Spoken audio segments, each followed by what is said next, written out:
Imagine quitting your city job at 35 to save your grandfather's farm, only to discover the HOA president forged documents while he lay dying in the hospital. All to steal your land for a secret highway exit worth millions. I never expected to become a farmer at 35, but when that certified letter arrived claiming the HOA owned mineral rights to my grandfather's land, I knew something wasn't right. Especially when I discovered their president had forged documents while Grandpa was in the hospital. How would I stand up against a powerful HOA determined to steal my family's farm right out from under me? Comment below where you're watching from.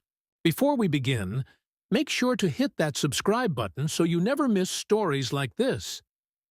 I stared at the certified letter in my hands, my coffee growing cold beside me. This must be a mistake, I whispered to the empty kitchen. The paper trembled slightly as I read it again. According to the Sycamore Heights Homeowners Association, they owned all mineral rights to my grandfather's farm, my farm now, and planned to start digging up my land in just 4 weeks. Grandpa's funeral was barely 2 months ago.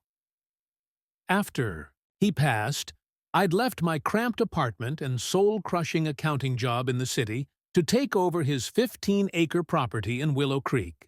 The farm had been in our family for 3 generations. I'd spent every childhood summer here, helping him tend the peach orchard, gathering eggs, and learning how the land breathes with the seasons. I grabbed my phone and dialed the number on the letterhead. After being transferred 3 times, a clipped voice answered, "Margaret Holloway speaking. HOA President. Ms. Holloway, I'm calling about this letter, claiming your association owns mineral rights to my property. There must be some confusion." "See, no confusion at all, Mr. Mitchell. Your grandfather signed the agreement 2 years ago. Our geological survey found significant limestone deposits beneath your eastern field. The excavation begins next month. The paperwork is quite clear.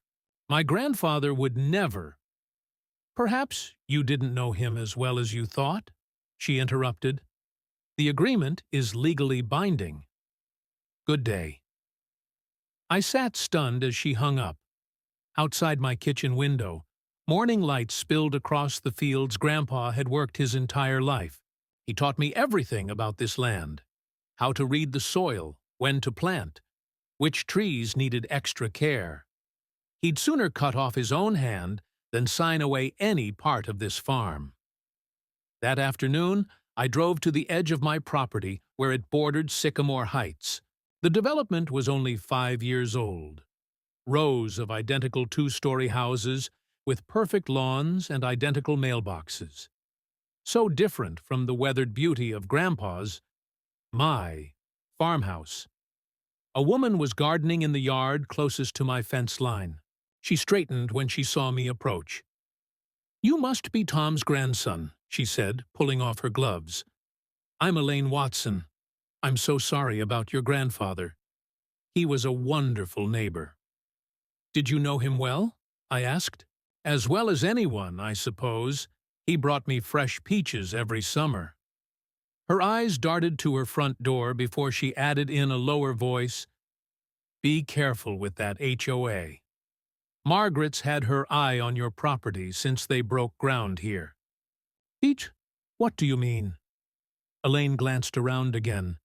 "She's always talking about expanding the community footprint. Your grandfather refused to sell even when they offered him well above market value." A car door slammed nearby. Elaine quickly put her gardening gloves back on. "I should get back to my flowers. The HOA only allows certain approved plants. Got cited last month for unauthorized hostas." She forced a laugh. As I walked back toward my house, a silver SUV cruised slowly past. The driver, a stern-faced woman with immaculate gray hair, stared at me with undisguised interest. That night, I couldn't sleep. I pulled out Grandpa's old metal filing cabinet and started digging through decades of paperwork.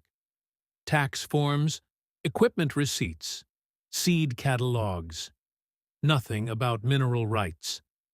Around 2 a.m., I found a folder labeled Property Documents, containing the original deed from 1963 when my grandfather bought the place from the Wilson family. I read every line carefully. The deed explicitly stated that all mineral rights conveyed with the property, with no provisions for separation. According to this, no one but the property owner could claim those rights. The next morning, I drove to the county records office. The clerk, an older man named Frank with reading glasses perched on his nose, helped me search through property records. "Here's the original deed," he said, pointing to a document that matched what I'd found in Grandpa's cabinet. "And here's the property tax history, building permits, boundary adjustments, when they put in the county road in '87. "What about any transfer of mineral rights?" I asked. Frank adjusted his glasses. "Let me check. Huh, that's odd." He turned his computer screen so I could see it. "There is a mineral rights transfer filed 2 years ago, signed by Thomas Mitchell, transferring all subsurface rights to the Sycamore Heights Community Development Corporation." My stomach dropped. "Can I see the actual document?" Frank printed a copy. There it was, a legal-looking document with what appeared to be my grandfather's signature at the bottom, dated April 15, 2022. But something felt wrong. I studied the signature closely. "Do you have any other documents my grandfather signed on file? For comparison?" Frank found a property tax appeal from 5 years ago. When he laid the documents side by side, I could see subtle differences in the signatures. Grandpa's distinctive looping T was missing from the mineral rights transfer. As I drove home, my phone rang. It was my Aunt Susan, Grandpa's youngest sister. "I got your message," she said, "about Grandpa supposedly signing over mineral rights. Did he ever mention anything about it to you?" "Never. And Tom, there's something else you should know." I was looking through my calendar from that time, April 15th, 2022. That's when the document was supposedly signed, right? "Yes. Your grandfather was in the hospital then. He had his stroke on April 2nd and wasn't released until the 27th. He couldn't even hold a pen for weeks afterward. I visited him every day. There's no way he signed anything on the 15th. My hands tightened on the steering wheel. The signature is forged. It has to be. What are you going to do? I pulled into my driveway and stared at the farmhouse. Golden light bathed the porch where Grandpa and I had shelled peas and watched fireflies on summer evenings. "Whatever it takes," I said, "this farm stays in our family." As the sun set, I noticed a drone hovering over my eastern field. Area where the HOA claimed valuable limestone deposits existed. When I walked toward it, the drone quickly retreated toward Sycamore Heights. They were watching me, planning their move. But now I knew something they didn't. Their claim was based on a forgery. The question was, how could I prove it before? Their bulldozers arrived in less than 4 weeks. My truck skidded to a halt as I spotted 2 men in hard hats placing surveying stakes along my eastern field. I jumped out, heart pounding against my ribs. "What do you think you're doing on my property?" I demanded, trying to keep my voice steady. The taller man barely glanced up. "HOA contracted us to mark the excavation zones. We have permits." He waved a clipboard dismissively.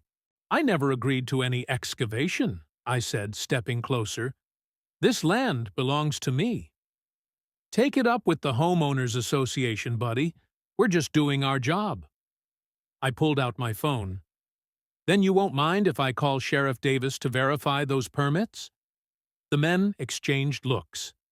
"We'll come back when the paperwork's sorted," the shorter one muttered. They gathered their equipment and retreated to their truck. As they drove away, my elderly neighbor, Mr. Jenkins, hobbled across his adjacent field, leaning heavily on his walking stick. "Saw you run those fellas off," he called. "Good for you. Those Sycamore Heights people think they own the whole county." "Mr. Jenkins, did you know my grandfather well?" 50 years, man and boy," he nodded. "Best neighbor a person could ask for." "Did he ever mention selling mineral rights to the HOA?" Jenkins snorted. "Tom would never. That Margaret Holloway's been scheming to get her hands on his land. Your land now, since they first broke ground on that development. Offered him a fortune. He told her he'd rather eat dirt than sell to her kind." "Then why would she claim he signed it over?" "Because she's ruthless," Jenkins said, tapping his cane for emphasis. "Her husband's the biggest developer in 3 counties. They bulldoze anything in their way. Buildings, people, laws. That night, I called every lawyer in the county. None would take my case. Conflict of interest, they all said, though none specified what that conflict might be. I turned to the internet, researching property law, until my eyes burned. By dawn, I understood I needed 3 things: proof the signature was forged, evidence of who forged it, and leverage to fight back against the HOA's resources. At the county clerk's office the next day, I requested copies of every document related to my property and the Sycamore Heights development. Frank, the helpful clerk, raised his eyebrows at the size of my request. "Looking for something specific?" he asked. "Evidence," I replied. While the copies were being made, I visited the hospital where Grandpa had been treated. The records. Department confirmed he was an inpatient from April 2nd to 27th, 2022. His physical therapy notes specifically mentioned he had no grip strength in his right hand. His writing hand, until mid-May. Armed with hospital records, I returned to collect my stack of documents from Frank. "Found something interesting while pulling these," he said quietly, glancing around the empty office. "The mineral rights transfer wasn't notarized by any of our regular notaries. Signature belongs to a Judith Holloway." My pulse quickened. "Any relation to Margaret Holloway?" Frank nodded. "Her sister-in-law. Works in the development office. Between you and me, there have been whispers about those two and some questionable paperwork before." As I drove home, my phone rang with an unknown number. "Mr. Mitchell, this is Sarah Thompson from 445 Sycamore Lane. We've never met, but I saw you talking to Elaine yesterday. A bunch of us homeowners are meeting tonight to discuss the HOA's latest activities. We thought you might want to join us." The address she gave was for a coffee shop in the next town over. When I arrived that evening, I found 7 people waiting in a back room. Sarah, a young woman with bright eyes and a determined expression, introduced herself with a firm handshake. "We all have problems with how Margaret runs things," she explained. "But what she's doing to your farm crosses a line." "How did you know about my situation?" I asked. A man with salt and pepper hair stood up. "I'm James Rodriguez, retired attorney. Margaret announced at the last meeting that they'd acquired mineral rights to expand the community. She's pushing through a special assessment, $12,000 per household, for legal fees and site preparation. Most homeowners don't even know what it's for." "She's targeting you specifically," added a woman named Diane. "Last month, she had the Rules Committee pass a provision against agricultural odors crossing property lines. Said it would decrease property values. And she's been photographing your property," Sarah said.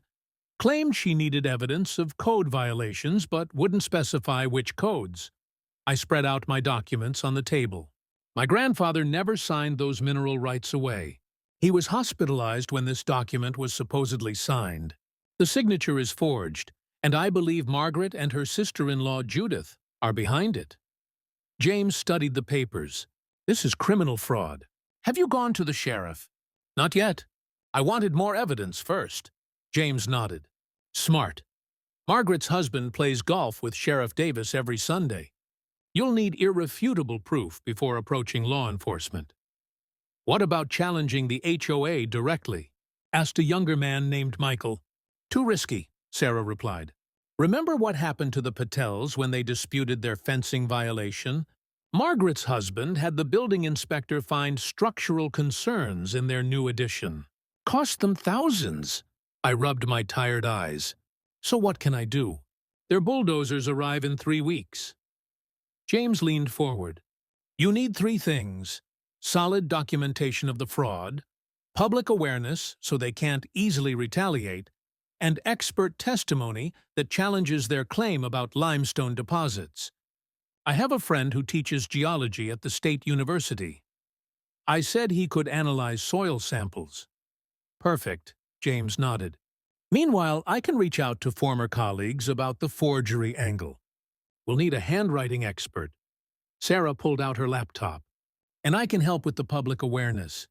I run a local blog with decent readership. If we document everything, they can't silence all of us. For the first time since receiving that certified letter, I felt hope. I wasn't alone anymore.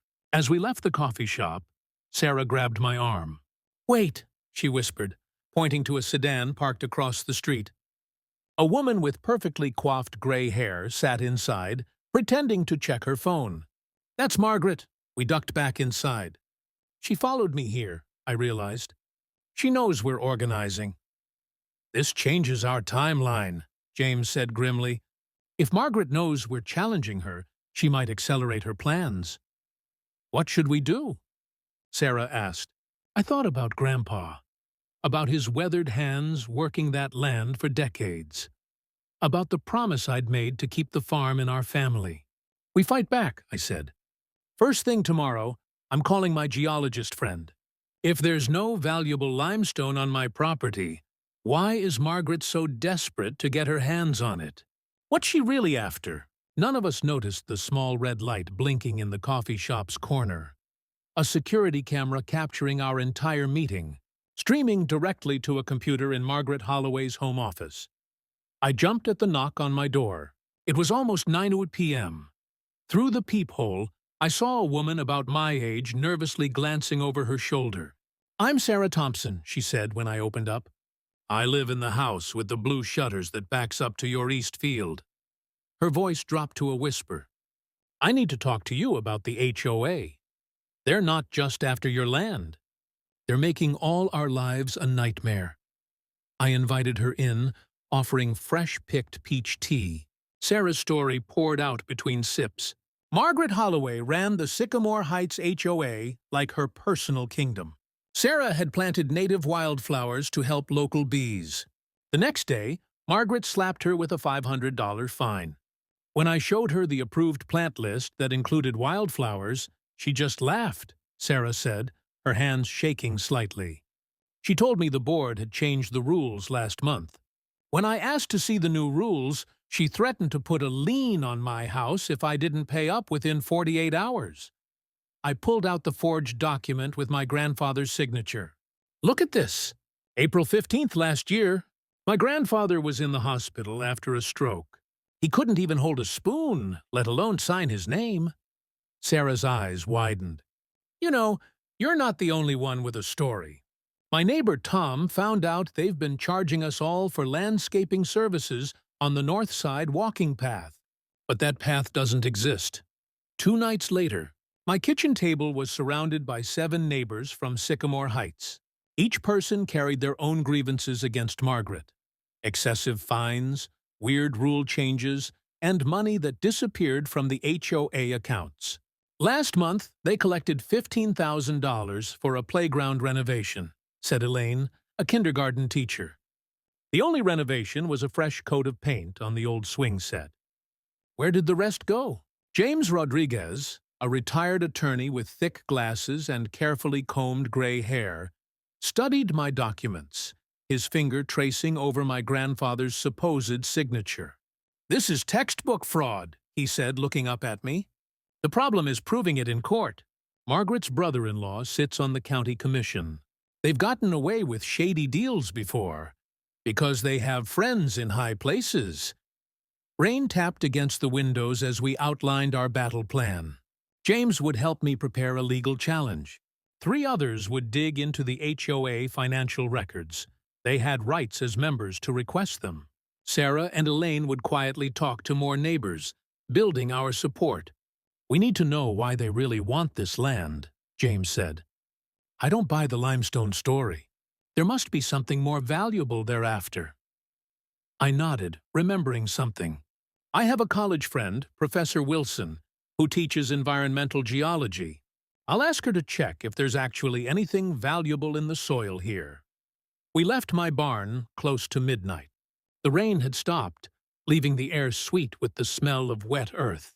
As my new allies headed to their cars, headlights suddenly flashed from down the road. A black sedan I didn't recognize. Through the darkness, I caught the glint of binoculars. When I started walking toward them, the car engine roared to life, tires spitting gravel as it sped away. "What was that?" Sarah asked, freezing in place. A chill ran up my spine. "Someone watching us. We need to be careful." "Margaret has eyes everywhere." "Do you think they heard our plans?" Elaine whispered. "I don't know," I admitted, "but we need to move fast." That night, I couldn't sleep.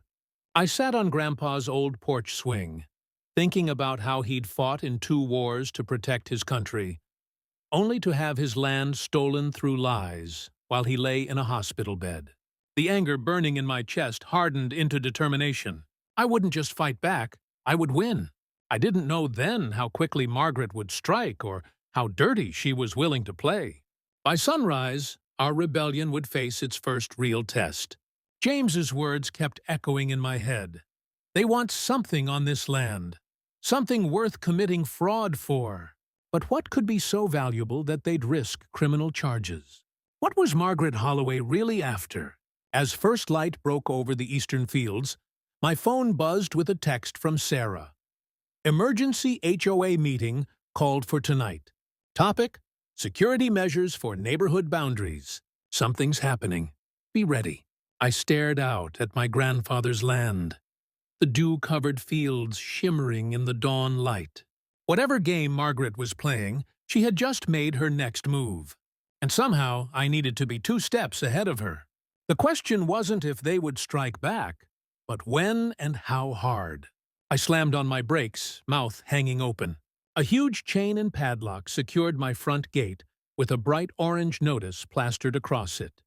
Property access restricted pending mineral excavation preparations. 2 burly men in matching black uniforms stood beside a shiny black SUV, arms crossed. "Excuse me," I called out, stepping from my truck. "This is my property. You need to remove that lock right now." The taller guard barely glanced at me. "We have orders from the Sycamore Heights Homeowners Association. No entry without proper authorization." "Authorization? I own this farm." My voice cracked as anger surged through me.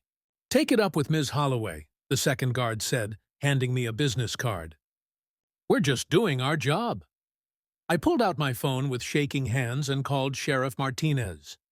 While waiting, I paced the dusty road, watching these strangers block me from my own home, from the fields my grandfather had worked for 50 years. 20 minutes later, the sheriff's cruiser pulled up, gravel crunching under its tires. Sheriff Martinez, a stocky man with kind eyes that looked everywhere but at me, reviewed the paperwork the guards handed him. "I'm sorry," he finally said, his voice low. "They filed the proper documents yesterday. According to this, they have legal access rights for surveying." "Based on a forged signature," I protested. The sheriff sighed. "That's for a court to decide. For now, these papers are in order." He must have seen the devastation on my face, because he added quietly, "Get yourself a good lawyer fast, and I'd suggest you document everything." "Then I need a copy of all that paperwork," I insisted. The guards reluctantly made copies with a portable scanner from their SUV. I spent the day in my truck watching strangers walk freely on my land, while I couldn't even check on my chickens or water my vegetables. My phone buzzed constantly with texts from my new allies. "Sarah, emergency meeting was a disaster. Margaret announced a $2,000 special assessment from each house for legal expenses for the mineral project." Elaine, She went ballistic when people asked questions. Said anyone who didn't pay would face immediate fines. James, we recorded everything. She mentioned your grandfather willingly signing over rights. Got her lying on tape. As darkness fell, I finally saw headlights approaching. Professor Wilson's ancient Subaru. She rolled down her window, her gray curls bouncing as she nodded toward the guards. Your friends told me what happened. Got room in that truck for an old geologist with bad knees? We stayed up late planning our next move. The guards changed shifts at midnight, and the night crew seemed less interested in their job. Professor Wilson sketched a rough map of my property. We need soil samples from these 5 areas, she explained. If they're claiming valuable limestone deposits, we need proof of what's actually there. At dawn, while the night guards dozed in their SUV, we slipped through a gap in the fence far from the main gate. With spades and collection tubes, we quickly gathered samples from different parts of my land. My heart pounded the entire time, expecting shouts or sirens, but we made it back undetected. By afternoon, Professor Wilson had completed her tests in the mobile lab she'd brought in her car. She pushed her glasses up her nose, frowning at the results. There's nothing special about this soil, she declared. Completely ordinary agricultural land with standard limestone content that you'd find anywhere in this county. I stared at her. So they're lying about the mineral deposits. Why go through all this trouble for regular farmland? The answer came that evening. James called, excitement making his voice crack. I found something in the county development plan that wasn't publicly announced yet. There's a proposed highway exit that would connect directly to Sycamore Heights. It would increase property values by at least 30% overnight. What does that have to do with my farm? I asked. The only viable route for this exit would cut through what's currently your eastern field, the part that borders Sarah's backyard. They need your land for road access, not minerals. Suddenly, it all made sense. This wasn't about limestone. It was about money, millions in increased property values. Margaret stood to make a fortune on her own 3 investment properties in Sycamore Heights, plus whatever kickbacks she might get from developers. How do we fight this? I asked, my mind racing. We go public, James said firmly. Local news, social media, everything. Margaret wants to operate in the shadows. Let's drag this whole scheme into the light. That night, we crafted our plan. Sarah contacted her cousin who worked at the local TV station. James prepared legal documents challenging the forged mineral rights transfer. I gathered old photos of my grandfather working the land, including ones from April 2022 showing him in his hospital bed, clearly unable to sign anything. As I finally fell into an exhausted sleep on my friend's couch, since I still couldn't access my own house, my phone pinged with one last message from Elaine. Margaret just sent an email. Construction crews arriving Monday to begin preliminary excavation on your eastern field. We only have 4 days to stop this. 4 days to save my grandfather's legacy. 4 days to expose a fraud that reached into the county government itself. The odds seemed impossible, but as I drifted off to sleep, I remembered something my grandfather used to say. The tallest oak in the forest was once just a little nut that held its ground. It was time to hold my ground, and Margaret Holloway had no idea what she was really up against. My hands shook as I unlocked the chains I had secretly put around my tractor last night. The security guards watching my farm hadn't noticed me sneaking out before dawn. I climbed up, started the engine, and drove straight toward my padlocked front gate, where news vans were already gathering. "That's far enough," yelled one guard, rushing forward with his hand up. I cut the engine and stood up on the tractor seat. This is my property, and today everyone will learn the truth. Camera crews pointed their equipment my way as I held up folders of evidence. Neighbors from Sycamore Heights gathered behind the reporters, many holding homemade signs saying HOA fraud and support local farms. For weeks, the Sycamore Heights HOA has claimed they own mineral rights to my family farm, I called out loudly. They locked me out of parts of my own land. They threatened me with legal action.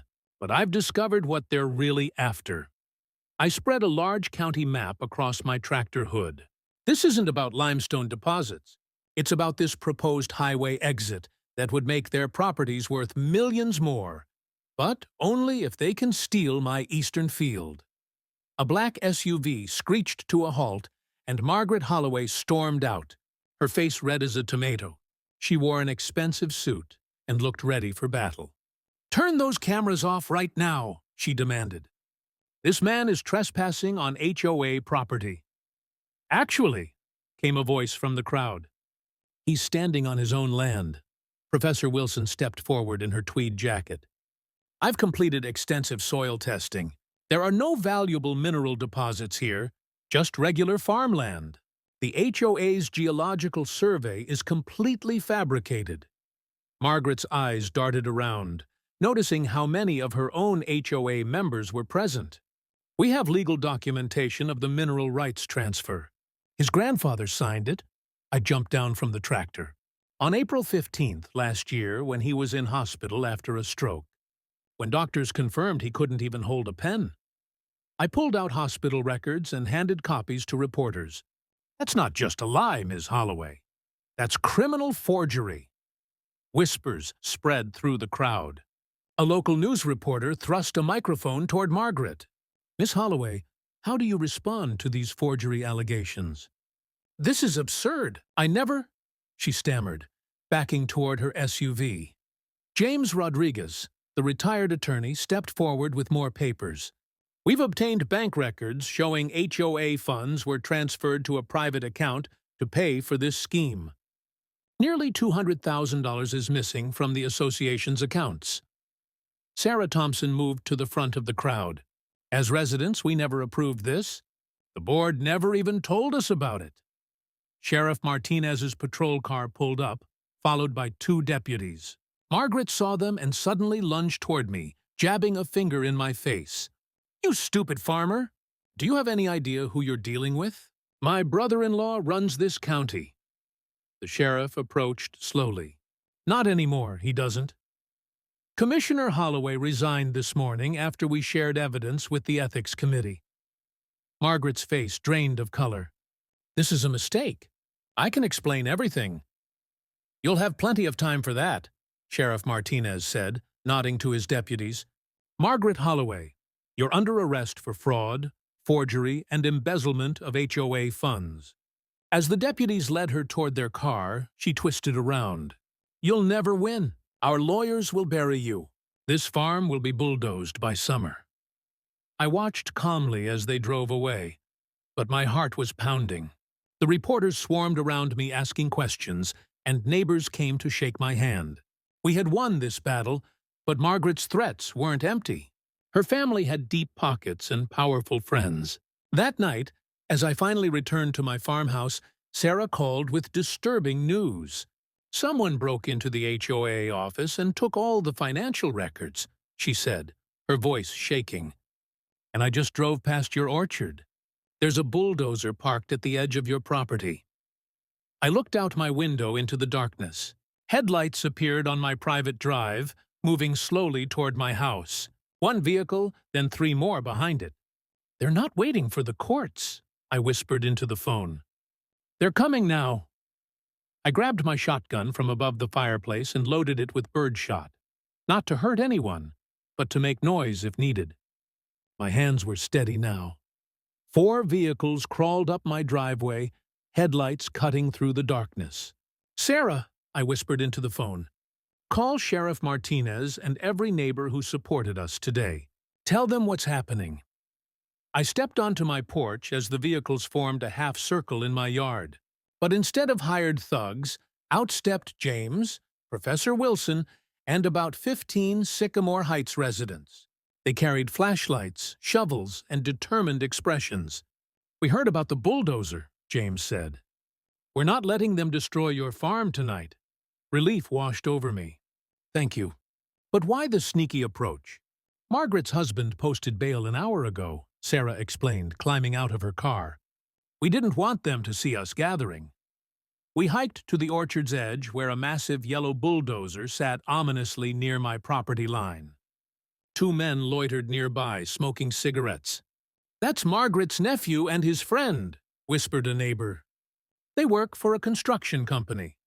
Professor Wilson stepped forward. "Gentlemen, this is private property and you're trespassing." The men jumped, startled by our group emerging from the darkness. "We're just following orders." The taller one stammered. "Mrs. Holloway said this land is HOA property now." "Court records say different," James replied, holding up legal papers that glowed in our flashlight beams. "And destroying property during a legal dispute is criminal." More headlights appeared. 3 police cruisers with flashing lights. The men scrambled into a pickup truck and sped away, leaving the bulldozer behind. Sheriff Martinez examined the abandoned equipment. Keys still in it. They were definitely planning something tonight. He radioed for a tow truck. "I'll have deputies watching your property until this case is settled." That night marked the beginning of round-the-clock community protection. Neighbors took shifts watching my farm. Lawyers offered free services. A local newspaper ran a front-page story about the HOA's attempted land grab. 3 weeks later, we got our day in court. Margaret and her husband arrived in matching designer outfits, flanked by expensive attorneys. I wore my cleanest work shirt and sat beside James and Sarah. The judge, a no-nonsense woman with silver hair, listened as both sides presented evidence. When Margaret's lawyer claimed I was blocking legitimate development, I presented Grandpa's original deed with its mineral rights provisions. Furthermore, I added, showing certified medical records, my grandfather was physically incapable of signing anything on the date shown on their document. The forgery expert's testimony was devastating. He pointed out 6 inconsistencies between Grandpa's real signature and the fake one. Margaret's face grew paler with each detail. "Your Honor," her lawyer interjected, "even if there were irregularities in the paperwork, the Sycamore Heights community would benefit tremendously from this development." That's when Sarah stood up. "As elected president of the new Sycamore Heights HOA board, I can state that our community opposes the scheme. We filed separate charges for the missing funds. The judge's ruling was clear. My ownership was valid. The mineral rights document was fraudulent, and Margaret and 2 former board members would face criminal charges. Outside the courthouse, reporters thrust microphones at me. "What happens now to the development plans?" I looked at Sarah and the neighbors who had become friends. "We have better plans." Over the next 6 months, everything was different. Margaret and her husband sold their house and moved away while awaiting trial.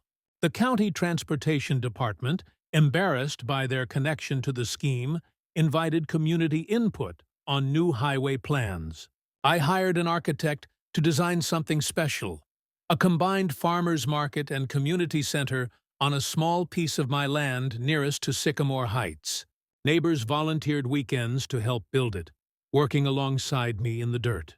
By spring, we had established the Willow Creek Community Farm Initiative. I taught gardening classes. Kids from the development came after school to help tend animals.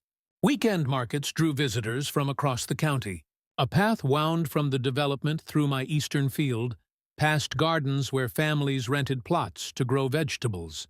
The field Margaret had coveted most became the place that connected us all. One Saturday, as I sold fresh peaches at our market, I spotted an unfamiliar face, Commissioner Taylor, who had replaced Margaret's brother-in-law. "I've been watching what you've created here," she said, looking around at the bustling market. "The county is revising its rural preservation policies. Would you consider serving on our advisory board?" That afternoon, Mr. Jenkins sat with me on my porch, watching children chase butterflies in the meadow where bulldozers nearly destroyed everything. "Your grandfather fought developers 3 times over the years," he revealed, sipping lemonade. "He always said this land had a purpose beyond money." I nodded, understanding now what he meant. The HOA had claimed they owned rights to what lay beneath my soil, but they missed what was truly valuable: the connections growing on its surface. The highway eventually came, but with an exit plan that preserved my farm and actually improved access to our community market. Property values in Sycamore Heights rose higher than Margaret's plan would have achieved. The irony wasn't lost on anyone. In trying to steal my land through deception and bullying, the HOA had accidentally created something far more precious than they had imagined. They thought mineral rights were valuable, but community proved priceless.